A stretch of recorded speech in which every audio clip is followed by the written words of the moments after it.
안녕하세요. 시온연구소입니다. 시온연구소 오늘은 박소홍, 홍진용, 류영후, 김두규, 홍강표, 박은희 선생님께서 내신 러닝 퍼실리테이터 전문가 되기라는 책 한 권을 여러분들께 소개를 시켜드리려고 합니다. 이 책은 좀 따끈따끈한 책이에요. 2021년, 그러니까 작년에 출판이 된 책이고요. 그리고 목차를 보면 정말 제가 관심을 많이 두고 있는 키워드들이 여기에 계속해서 나옵니다.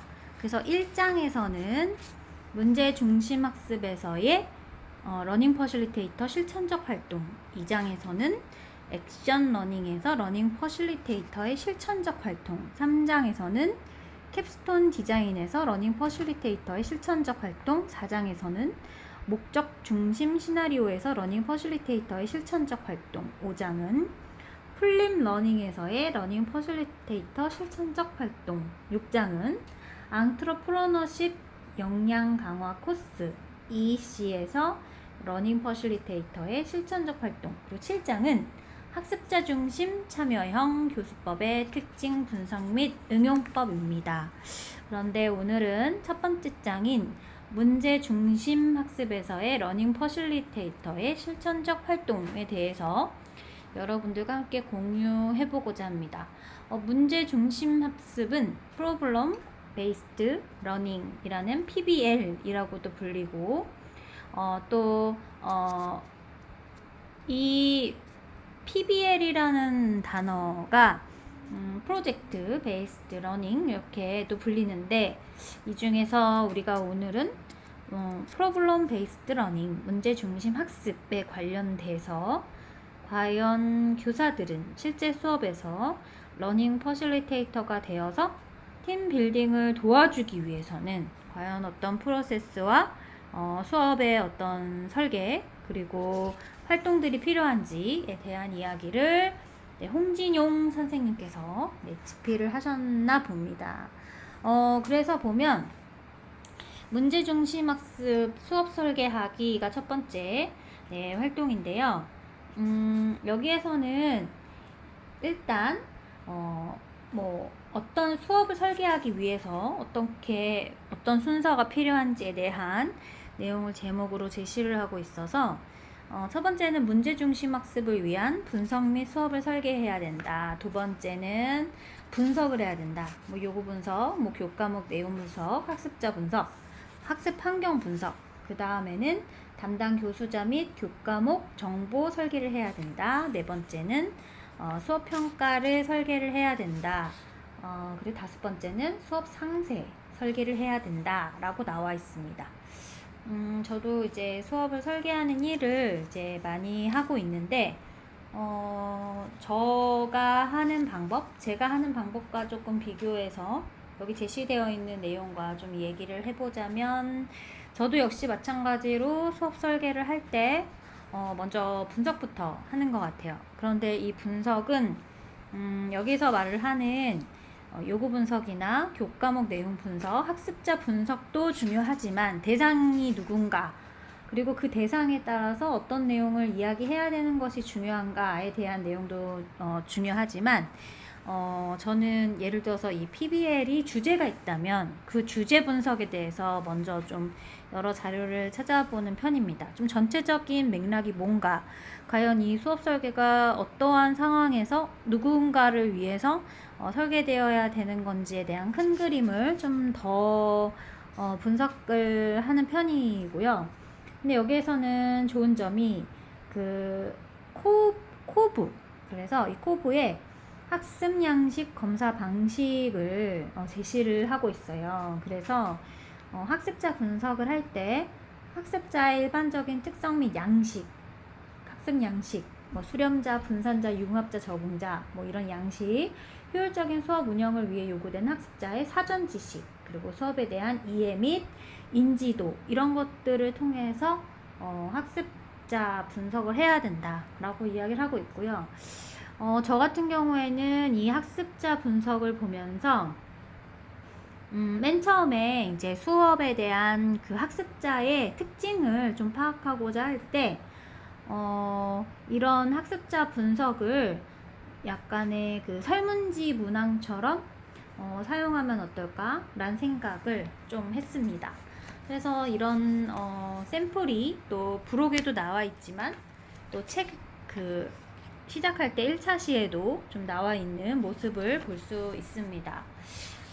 그리고 학습 환경 분석 같은 경우에는 과연 교육장 환경이 테크놀로지를 사용할 수 있는 환경인지 아니면 시스템적인 부분에는 뭐가 있는지, 뭐 준비물은 따로 필요하진 않은지 이런 것들에 대해서 분석하게 되어 있는데요. 저 같은 경우에는 이런 교육장의 환경은 사실 세팅이 되어 있는 경우가 대부분이고, 제가 뭔가 변경을 하거나 이런 경우가 흔치가 않다 보니까 좀 나중에 하는 편이에요. 그러니까 결국은 우리가 하려고 하는 이 수업이 만약에 컴퓨터가 필요한 수업이 맨 처음부터 정해져 있다면 뭐 컴퓨터실에 하는 게 자명한 거지만, 뭐 교실에 있다가 컴퓨터실로 갔다가 다시 교실로 와야 된다든지, 아니면은 그냥 교실에서 노트북을 가지고도 할 수 있는 거라든지, 이런 것들이 정말로 완전한 그 소프트웨어 교육이라면 컴퓨터실이라는 게 정해져 있지만, 그렇지 않은 경우라면 좀 수업을 설계하고 나서 나중에 결정되는 경우도 저는 덜어 있습니다. 그리고 이제 수업평가 설계의 내용을 좀 보면은, 여기에서는 자기평가, 성찰일지, 출석평가, 동료평가, 학습 결과물 평가, 교수자 관찰 평가, 학업 성취도 평가, 이런 것들이 있는데요. 저도 수업평가를 굉장히 중요하게 생각을 하는데, 근데 이 수업평가를 학습자들이 얼마나 했는지를 판단하기 위해서, 혹은 성취도가 얼마나 늘었는지, 아이들이 내가 제시한 대로 잘 따라왔는지, 이런 것들을 평가한다라기보다는 이런 수업 평가에 대한 내용을 제시를 해놓으면 이 수업의 평가 내용이 결국은 내가 진행하고자 하는, 그리고 설계하고자 하는 그 수업의 학습 목표가 되기 때문에 저는 좀 이 부분에 대해서도 고민을 합니다. 그런데 여기에서 이제 보면 평가 부분을 출석, 동료, 학습 결과물, 교수자 관찰, 그리고 학업 성취도로 나와 있고, 비평가를 자기평가, 성찰일지라고 나와 있는데, 학습자가 나에 대해서 내가 이 수업에 참여한 나의 모습을 떠올렸을 때 어떻게 생각하느냐에 따라서 그 어떤 수업의 형태도 달라지고 내용도 좀 변화가 줄 수 있는 그러한 좋은 자료로 활용되고 있는 것 같고요.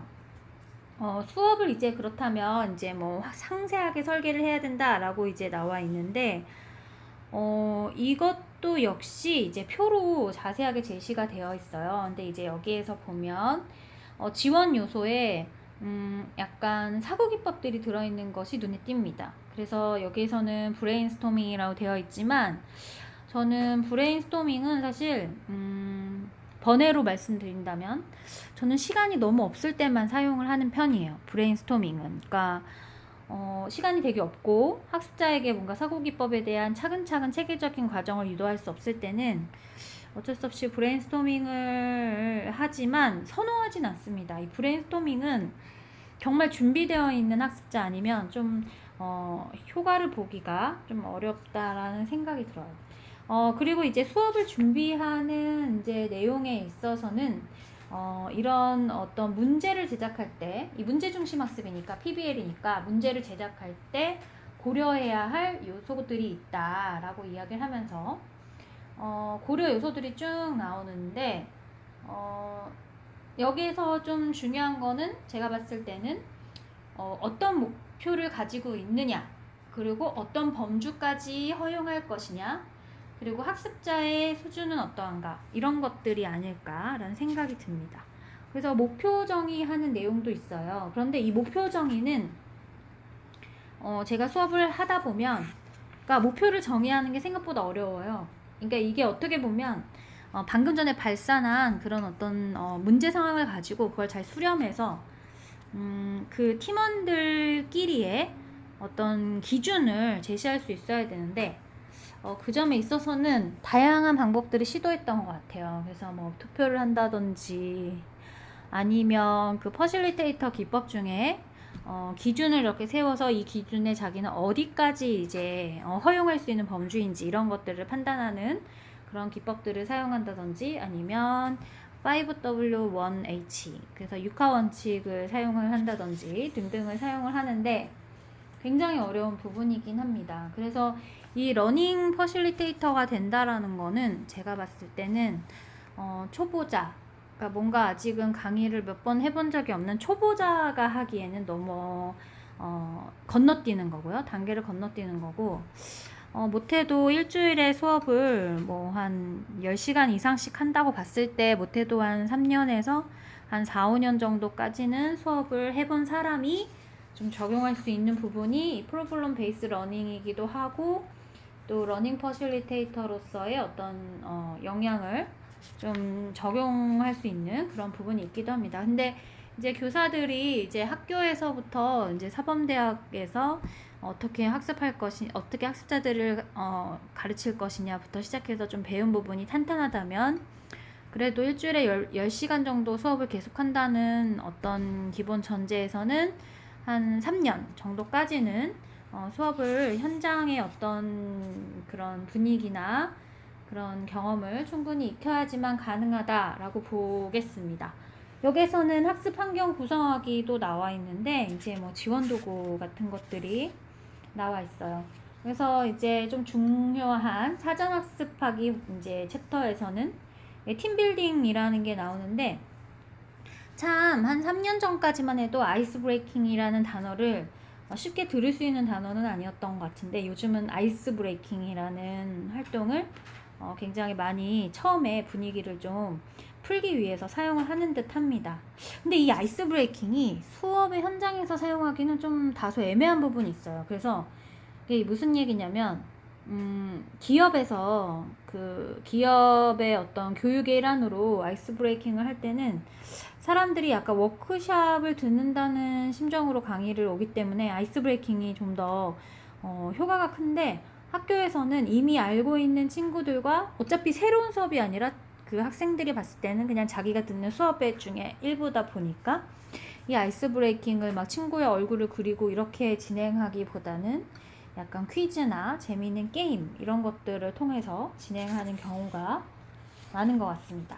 이제 본학습하기 활동에서는 이제 다양한 이제 뭐 문제 인식하고 문제 탐색하고 이런 다양한 내용이 나오고 또 활동 가이드라인도 이제 볼 수가 있고요. 도구로는 뭐 브레인스토밍 그리고 익명 그룹 기법 뭐 라운드 로빈 브레인스토밍 뭐 이런 내용이 나오고요. 브레인 라이팅 이런 내용이 나오고요.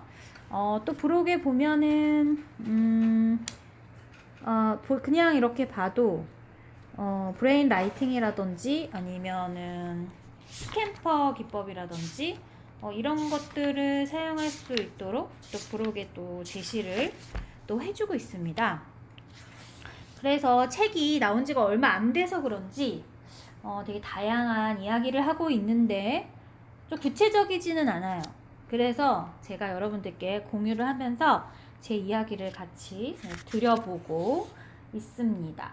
여기 보면 학습자 및 러닝 퍼실리테이터의 역할 이런 내용도 나오는데 학습자는 필요한 정보를 추가 획득해서 획득한 정보를 가설과 관련해서 분석하고 중요한 사실을 파악하고 문제 분석 결과 토의 및 기록, 뭐 가설 제외 또는 새로 생성, 학습이 필요한 부분 파악 뭐 이런 내용이 있고요.